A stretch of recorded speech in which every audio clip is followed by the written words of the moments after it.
Hello and welcome to Odds Premier League Matchday 7. We had a great week. We saw an amazing North London derby between Arsenal and Tottenham, and some odd stuff happened in the middle of the week. We saw Man City losing a game, and we saw Chelsea scoring a goal. Many odd things. Tom, aliens are coming to the earth, or what is going on? I mean, not only Chelsea scoring a goal, but winning a game as well. Chelsea won a game of association football. It was baffling and confusing, and no one saw it coming. Many strange things. Perhaps Tom, with his crystal ball, can tell us some good bets and good tips for the following week. So don't forget, press the like, subscribe to our channel, comment this video with us, and now let's go on with the show.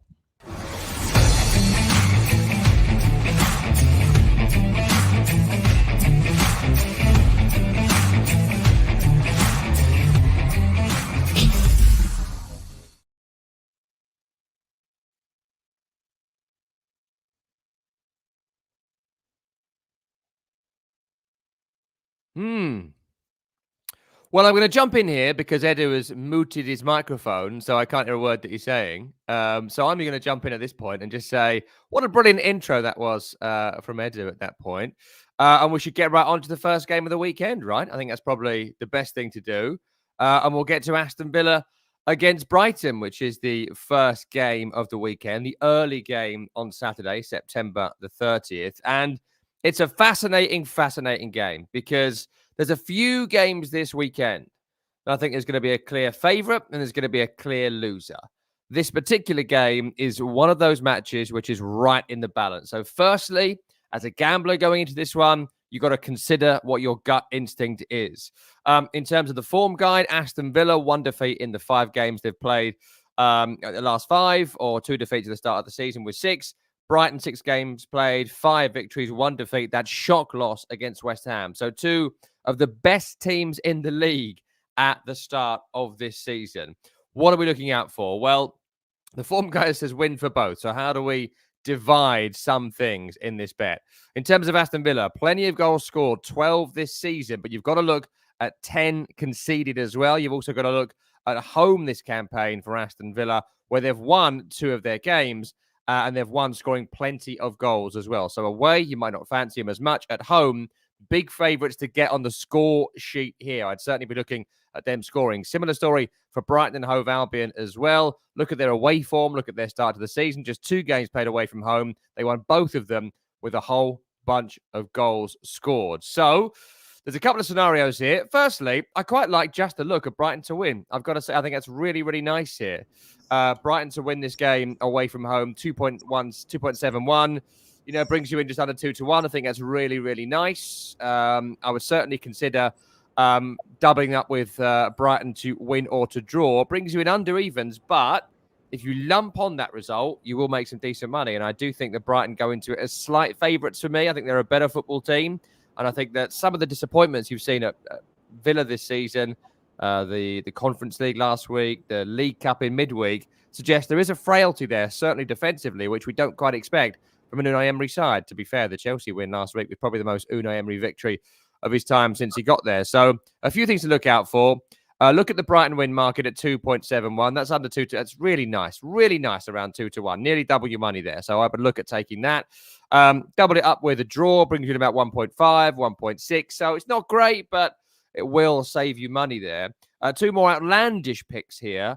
Brighton to win and over 2.5 goals. That brings you in 2-1, 3.2. Really, really nice. And as I've laid out already, both teams have scored plenty of goals. Both Villa at home, both Brighton away. Defensive issues, I think, at Villa.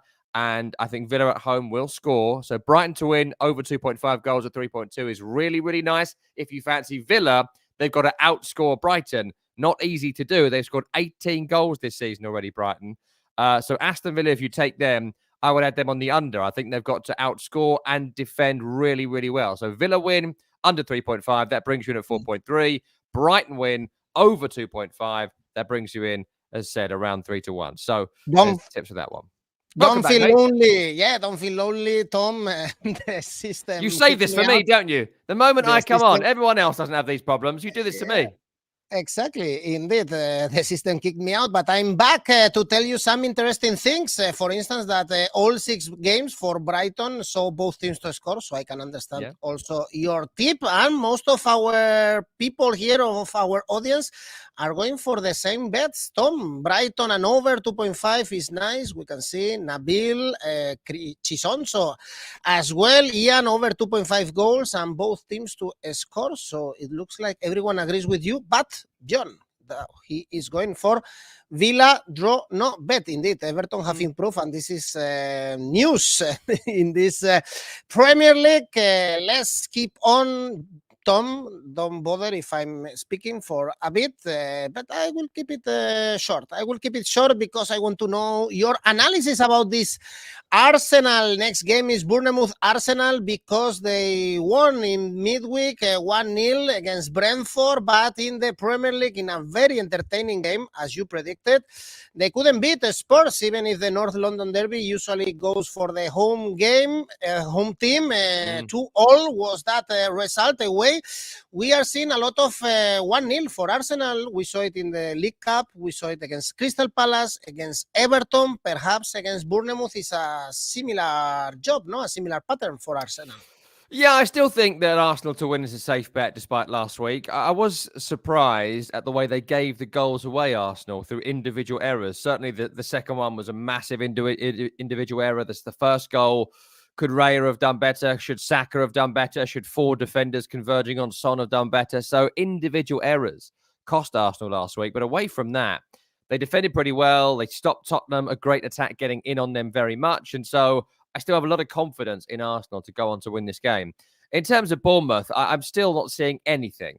I'm seeing nothing here that would justify the bringing in of Andoni Iraola to replace Gary O'Neill. I'm just not seeing it. I thought against Brighton last week, a couple of glimmers of Dominic Solanke, who, if you're looking for an anytime goal scorer in this game and it's a Bournemouth player, that's the only one you'd pick out.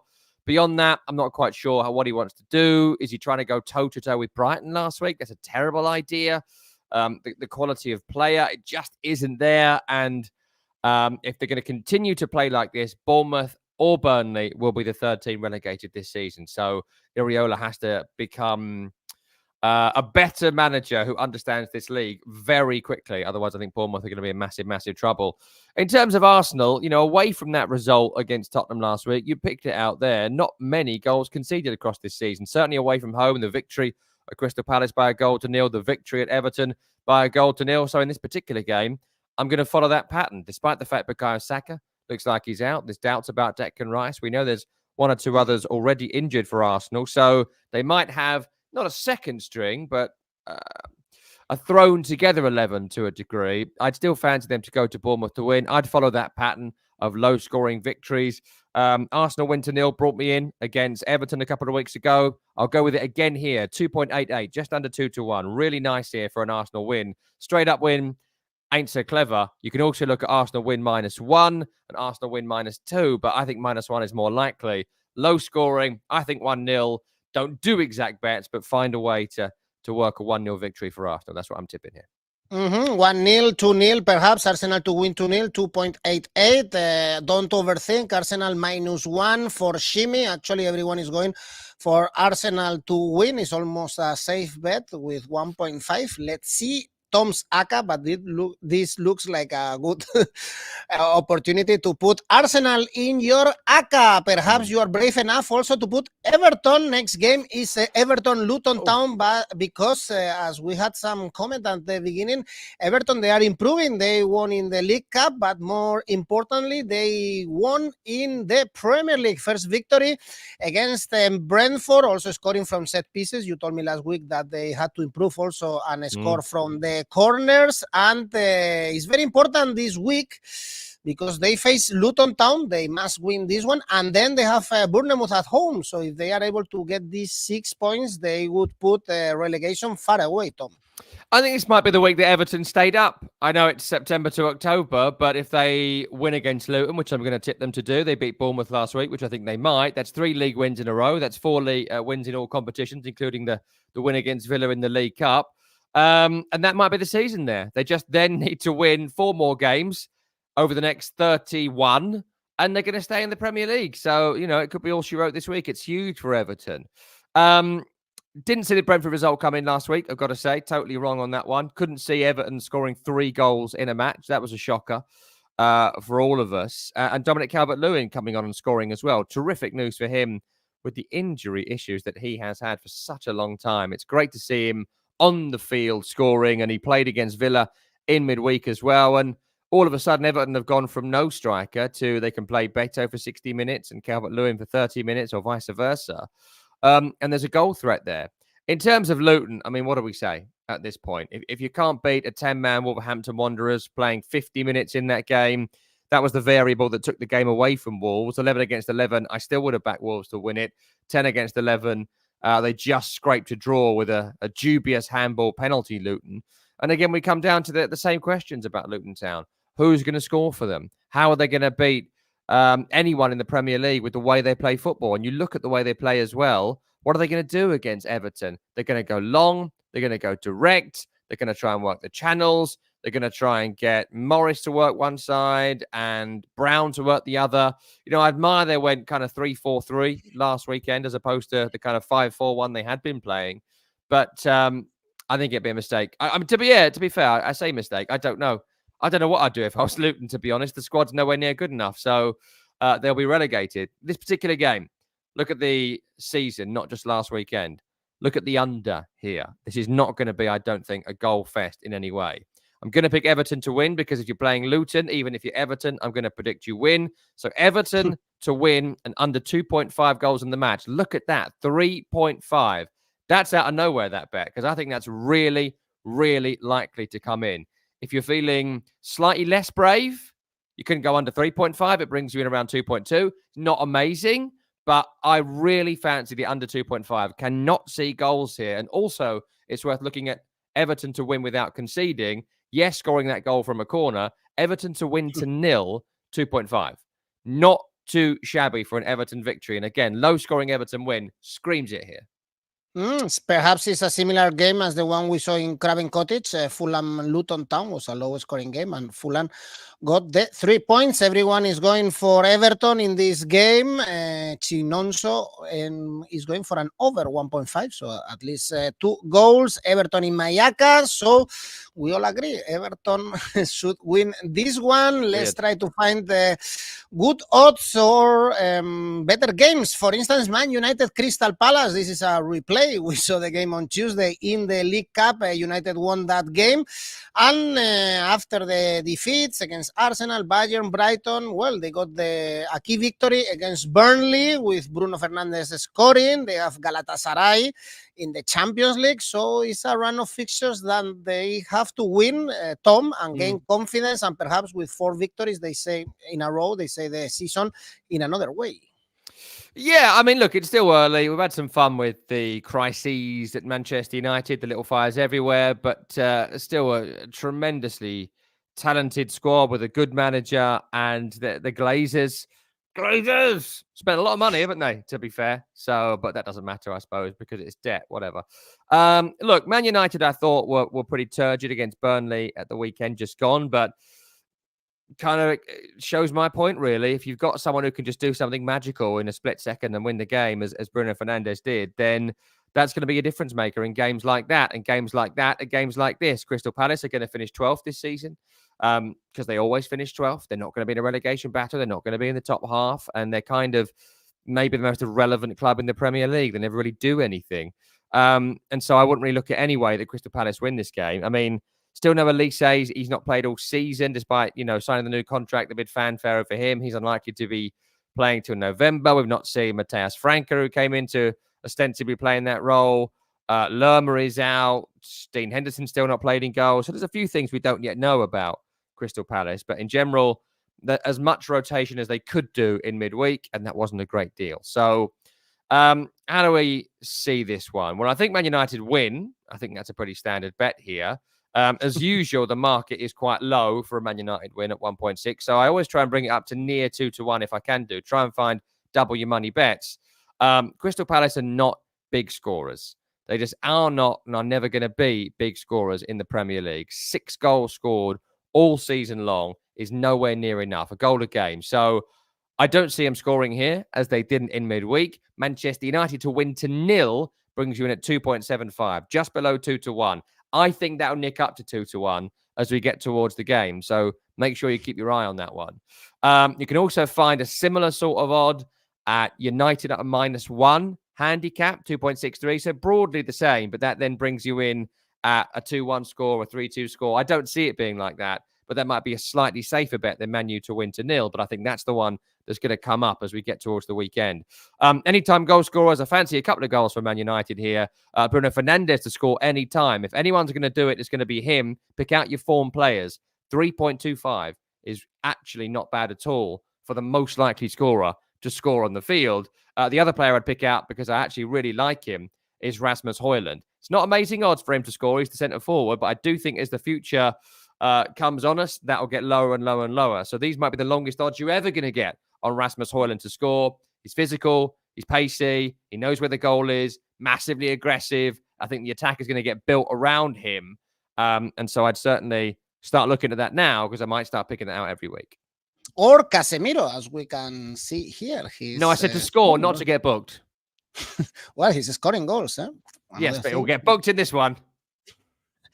Well, United to win 2-0, for instance, for Collins. Chinonso, Man United to win and under 3.5 goals. Well, Man United to win, you say is low odds, but it's all right. I would say 1.6 is even lower if you go for Newcastle to win, because they are playing against Burnley. Only 1 point this season, and Newcastle 4 consecutive clean sheets, one of them against Man City in the League Cup, and this is a massive achievement. And they are coming also from probably the victory of the season, that 8-0 with 8 different goal scorers against Sheffield United.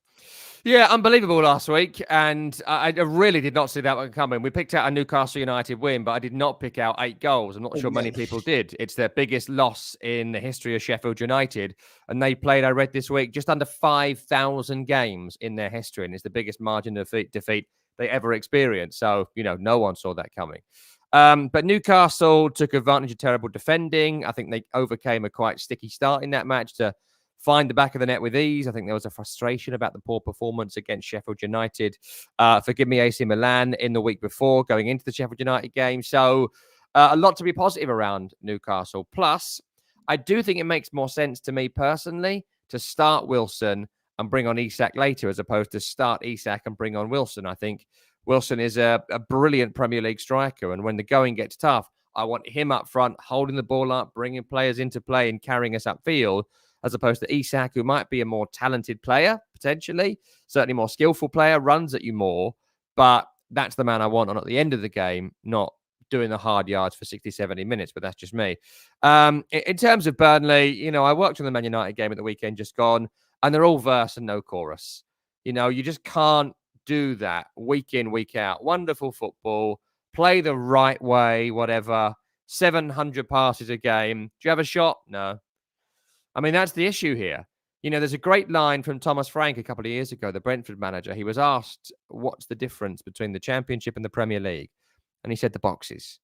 The boxes are the difference. The match play in the middle, you can get a great game and a bad game in both those leagues. But what happens in the penalty boxes, what happens in front of both goals, that is what makes the big difference. In the Championship, you might have 5 chances to score a goal. In the Premier League, you've got to bring that a 3-1, 2-1 ratio. That's from your title winners to your European challengers to, your relegation candidates. It might go down a bit, but City aren't going to have 3 chances in your box and miss all 3. So you can't allow that to happen, for example. So that's the issue with Burnley. The quality remains just nowhere near what they need to stay in the Premier League. And that's going to be an issue, unfortunately, for them. In this game, what do you look at? Well, Newcastle wins, not worth your time. I think Newcastle score a few goals. Burnley go there and try and play football. I would not advise that. A -2 handicap for Newcastle here. -2 brings you in at 3.25. Double your money bet. Really nice. That's a 3-goal win, a 4-goal win. Do you think Newcastle are going to score goals against Burnley? I do. And if you do, go for it. I'd also look slightly safer on this one, slightly less. Newcastle win over 3.5 goals in the match, because Burnley will get forward. They might nick 1. That brings you in at 2.75. So there's a couple nice ones here. In fact, 3.25 now. That's up from when I looked at it this morning. So that's two really nice bets. Newcastle win -2, Newcastle win over 3.5. But go Magpies. All right, you have to be very creative, actually, Tom, in this match day because the odds are very low. We have big favorites in the games that we are analyzing. Ian is going for Newcastle to score in both halves, or John for Newcastle to lead at halftime and full time.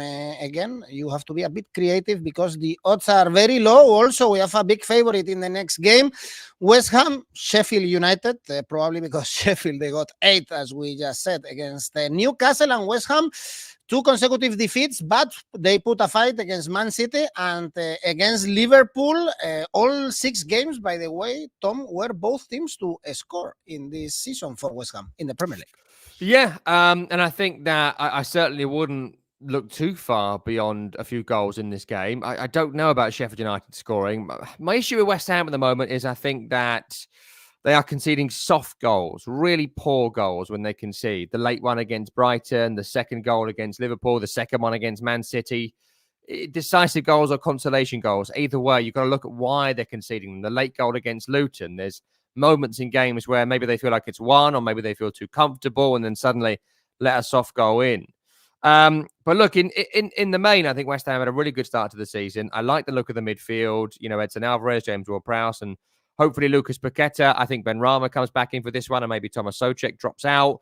Antonio was arrested in midweek, so I expect him to come back in. Same for Jarrod Bowen. So a strong West Ham team where everyone is pretty much fully fit right now. In terms of Sheffield United, look, this has been overlooked a little bit from last week's humiliation. We've got 9 players out. Really senior players. Now, we can talk forever about the quality of these players. Are they any good? Are they Premier League quality? You know, I don't think so. But they will be starting in this team. They'll be starting John Fleck. They'll be starting Ben Osborne. They'll be starting Rhian Brewster. George Baldock likely to play. You know, Daniel Jefferson came in, would probably be getting a few minutes. They're all missing. Plus, last week, Ollie McBurney was suspended for his red card. So they've already got a bad team, then half the team is missing, right? So take that into account when you look at their results, but also take that into account when you look at a West Ham win here. So 1.5 for West Ham at home is not worth your time. A -1 handicap brings you in at 2.25, 2-0 on onwards. I quite fancy that one. I'd also look at a -3 handicap. That brings you above the 2-1 threshold. Above 3, I would absolutely think that's going to happen here. I fancy West Ham for a few goals. How's that goal going to come? James Ward-Prowse to score or assist in this game brings you in at 1.67, around 2. You could probably bring that up if you look at James Ward-Prowse to score or assist and have 2 shots on target. Look at the set pieces as well. Jarrod Bowen to score or assist brings you around about 2 as well. So a score and one of those, Ward-Prowse or Bowen, that'll bring you around 2-1, 3 on the decimals, 4 on the decimals. That's what I'd be looking at here. Double up a West Ham win with one of those 2 things, and maybe even a -2 handicap, which is over 4 here. And West Ham are going to win this. Confident. -1 is pretty good value, according to Adam. And John is also telling us that West Ham to win and over 1.5 goals. Another good game, probably to add to your ACCA. Another clear favorite in the next one. This Saturday 3 p.m. kickoff is a lot of clear favorites, I must say. I'm talking about Man City, of course, playing against Wolves. Well, they've won everything in the Premier League, in the Champions League, but they lost the League Cup. This is the first time in Guardiola's career that he lost first round in a cup, no matter if he was in England, Germany, or Spain. So he shouldn't be very happy about it, I guess. And we should expect Man City to bounce back, Tom, and beat Wolves. It looks like they are saving energy, no, in these weeks of September. Yeah, look, I mean, briefly on Wolves, I think last week would have been a massive disappointment to Gary O'Neill to get Bellegarde sent off, then go 1-0 up against Luton, then concede that terrible penalty and still not win the game with 10 men. Even Wolverhampton Wanderers are significantly better than Luton Town. So that's big points dropped last week for Wolverhampton Wanderers. Good to see Pedro Neto back after nearly 3 years of constant injuries. Hopefully he stays fit. That gives them options. People like Cunha, you know, again, all verse and no chorus. Where's the end result for him? But adds a little bit of quality. So there are some bright bits about Wolves, but in general, I think good reason to be concerned about the way this season's going to go. But they ain't going to win this, so that's a waste of time. But for Man City, I think you make a really good point that they are just going through the motions at times in games. They're kind of going up in score terms and then shutting the game down. It's a very European way of doing it. And what I mean by that is in the Champions League or Europa League or Conference League, when you're a Premier League team or, one of a major 5 leagues team and you're playing someone from like Belarus or whatever, get a couple of goals, close it down, rest for the weekend, get people off. And Man City treat the league like that. And that is very frustrating. They treat every tournament like that, but they're never really seemingly going hell for leather for everything.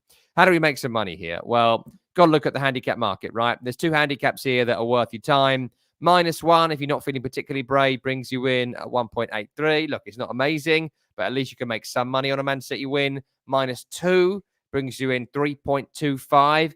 That I really like for Manchester City. That's a 2-0, 3-0, 4-0 win. Do we not fancy that? I think we do. City to score 3+ goals in this game is 2.1. Again, it's a lumper of a bet. You're going to need to put some real wedge down to make some money out of that. But do you fancy it? I personally do. And you can always look at Haaland to score. The Haaland hat-trick market, the score market, the brace market, to score and City win brings you in just under 2. So there's a few things to pick out here. But as ever with City, handicap market, shots market, possession market, Haaland market, pick out lots of positives from that. If you bundle 1 or 2 together, you will make some money. Well, they are playing in second gear, as Viper is telling us, that's for sure. And in the Champions League, they have a tough game against Leipzig, the toughest one in the group stages, away.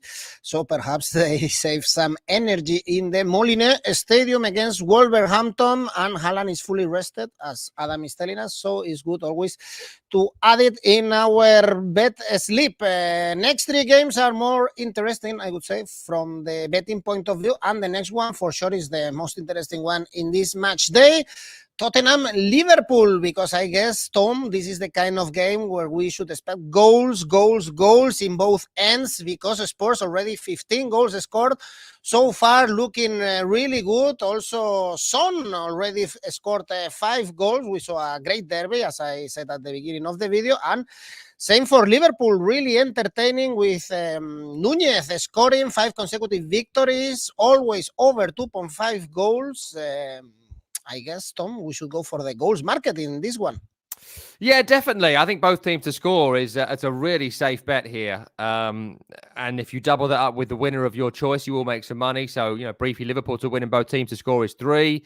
Tottenham to win in both teams to score brings you in at 4.3. So those are your top tips there. Pick your winner and go both teams to score. In terms of Tottenham, forgive me, the only issue for me is James Maddison. Came off against Arsenal with a bit of a knock at this moment in time. I don't know whether he's playing or not.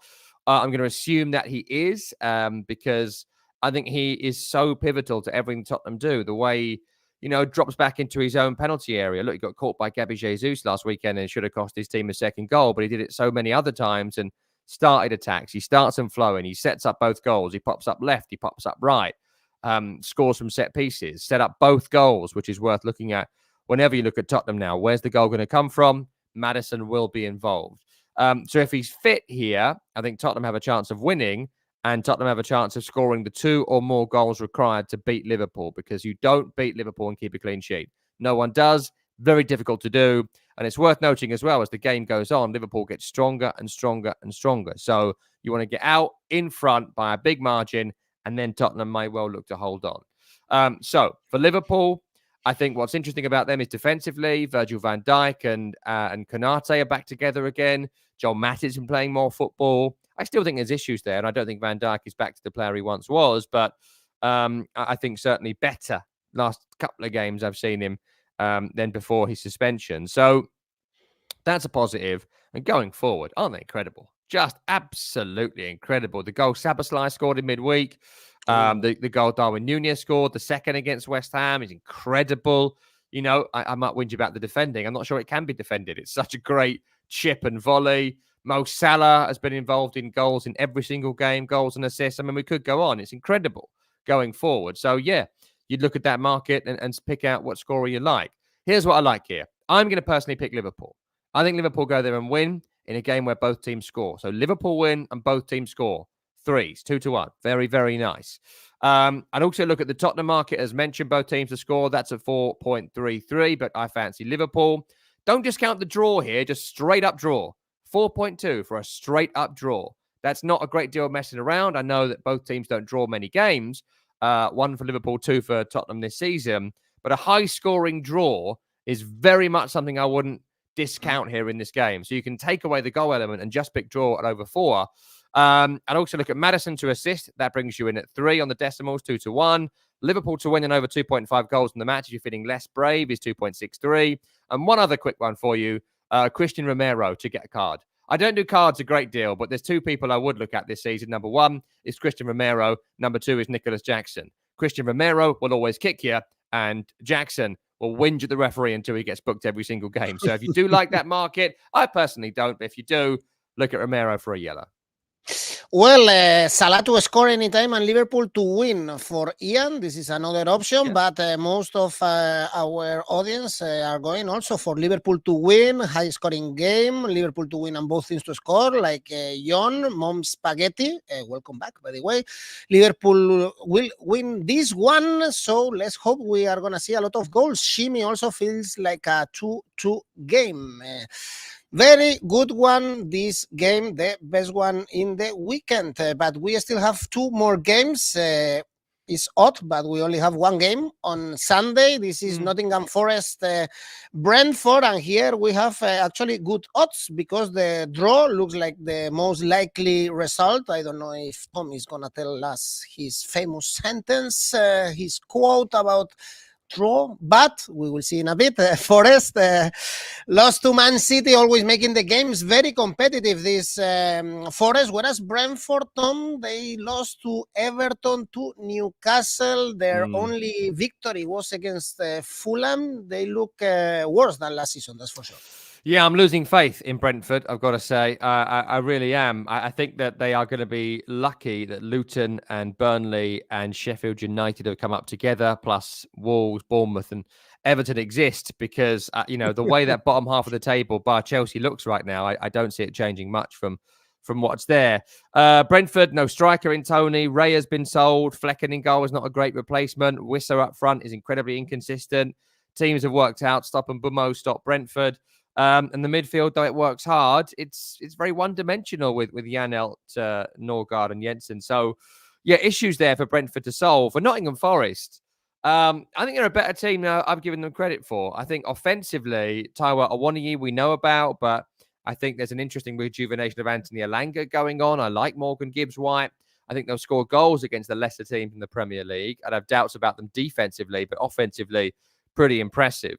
Or certainly on paper at least. 7 goals scored for them, 9 for Brentford. So they're both averaging over a goal a game, but also conceding 9 apiece, averaging over a goal a game conceded. So it's a tricky one, this, because I quite fancy Forest, and I think I fancy Forest because of how poor Brentford were last week. Nothing really to do with Forest, so I might keep this quite simple, quite basic. Look at that, Forest at 2.95. I think that on its own, no fancy Dan stuff, is really, really good. Forest do win home games. They certainly won a lot of home games last season. I mentioned I like the look of that offensive line, though it hasn't quite been incredible this season. There's great potential. City ground, tough place to go. Sunday night afternoon football, all of that sort of stuff. I really think there's a great chance of it. The other element, if you want to spice it up a little bit more, is keep it under. They are having just over a goal a game, but I feel like if you look at Forest wins at home, they've all been quite low scoring, going back to last season, of course. So Forest win, under 3.5, brings you in at 3.5, but go straight up Forest win. That'll be 2-1, 3s at the weekend. Worth your time.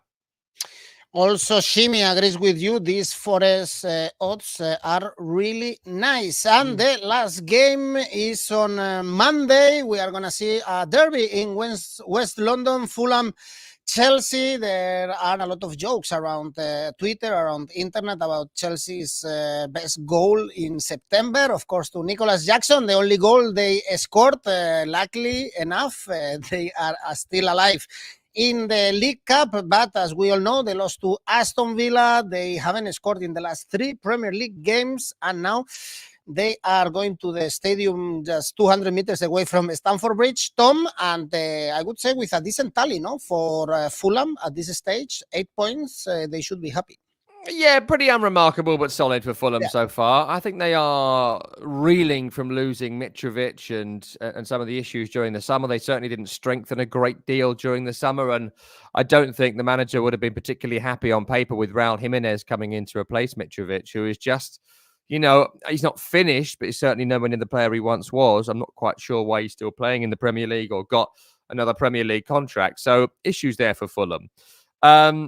I do think, though, that they are still a good footballing team. I do still think that one or two players added, they could have a really strong campaign. But at the moment, the playing side of it, the squad, I don't think is good enough to do anything more than what they're currently doing, which is top of the bottom half. But they do get themselves up for this game. They do get themselves up for it. Of course, they've won it several times in recent years. And Chelsea, I mean, what do I say now? The fact they won in the Carabao Cup on Wednesday, does that change my mind from what I've kind of looked into here? Not really, to be honest. I still think the issues are quite obvious for Chelsea. I think that at left back, Ben Chilwell, I heard, went off injured on Wednesday, so we don't know if he's going to be fit. If Colwill is playing there, they lose the balance. Thiago Silva in a 4 at 38 years of age. Doesn't quite work. Jackson suspended here for a bunch of yellow cards this season, so now who plays up front? I have absolutely no idea who they're going to put in that role. Caicedo has looked dreadful the first few weeks of this season. Enzo Fernandez, all he can do is pass side to side, seeing nothing of that endeavour we kind of expected from him. So all sorts of problems. And then Raheem Sterling had that 2-week burst where you thought, oh, Raheem Sterling's back, and then disappeared again into the ether. Only beaten Luton so far in the Premier League this season. And as you mentioned, in the month of September, just that goal scored as well. So, last week I went for Chelsea because you got to feel like it's going to change, right? You feel like it's going to change. Everyone watching feels like it's going to change. Surely it's got to change at some point.